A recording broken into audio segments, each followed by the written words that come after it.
안녕하세요. 국민권익위원회 디지털 소통팀장 김미숙입니다. 드디어 눈이 부시게 푸르른 5월이 왔습니다. 세상이 온통 푸르고 아름다운 5월은 가정의 달이기도 합니다. 어렸을 때 5월 이맘때면 학교 운동회가 있었는데요. 박 터트리기, 줄다리기에 이어 운동회의 하이라이트인 청백개주까지. 그때 그 운동장이 행복했던 건 5월과 또 가족이 함께했기 때문인데요. 2023년에 한 번뿐인 5월, 소중한 분들과 행복한 추억 꼭 만드시기 바랍니다. 전동 킥보드 사고 위험을 줄일 수 없을까? 키오스크 사용이 어려운 분들에게 배려가 필요하잖아.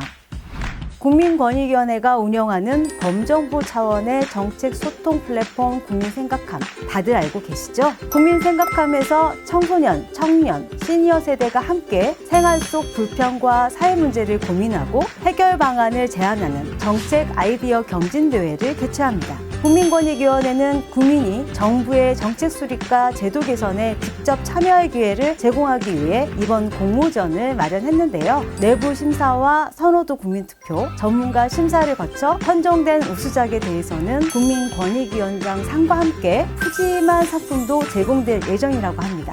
그동안 우수 아이디어로 선정된 제안들이 실제 정책에 반영됐다고 하기도 하니 상상이 현실로, 생각이 정책이 되는 매직, 바로 국민생각함이었네요. 참, 국민생각함이 네덜란드에도 소개됐다고 하니 이제 국민생각함이 글로벌 플랫폼이 될 날을 기대해도 되겠죠?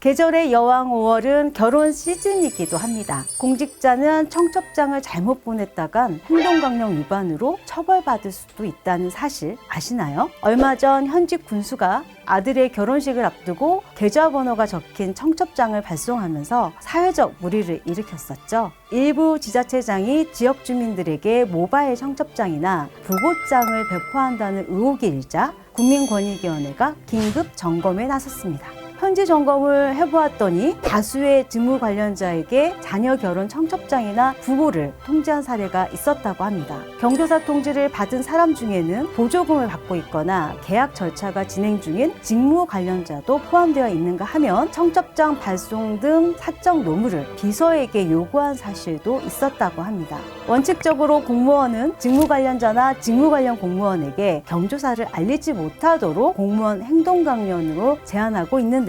예외적인 경우는 구체적으로 규정하여 청탁금지법상 상한액을 정해놓고 있습니다. 그러나 예외 규정에도 불구하고 공정한 직무 수행을 저해하는 것이 명백히 예상되는 경우에는 가액 범위 내에 경조사비도 허용되지 않습니다. 공직자라면 직무 관련자 입장에서 경조사 통지가 과연 미풍양속일까 고지서일까 한번 생각해 보셨으면 합니다.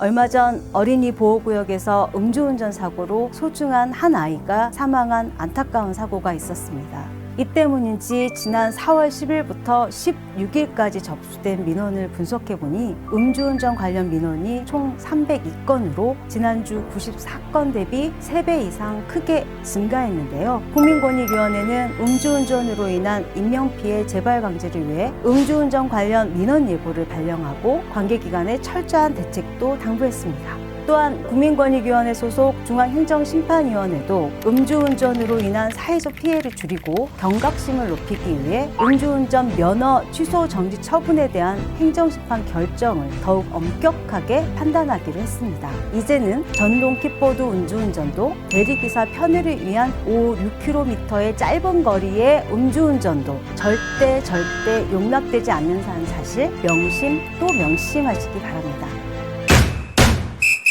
가정의 날을 맞아 아프지만 되새겨보아야 할 것, 힘들지만 지켜야 할 것들을 살펴봤습니다. 국민권익위원회의 더 많은 이슈와 알찬 정보를 보시려면 국민권익위원회 페이스북과 트위터, 블로그 또는 누리집을 꼭 방문해주세요. 지금까지 국민권익위원회 디지털 소통팀장 김미숙이었습니다. 감사합니다.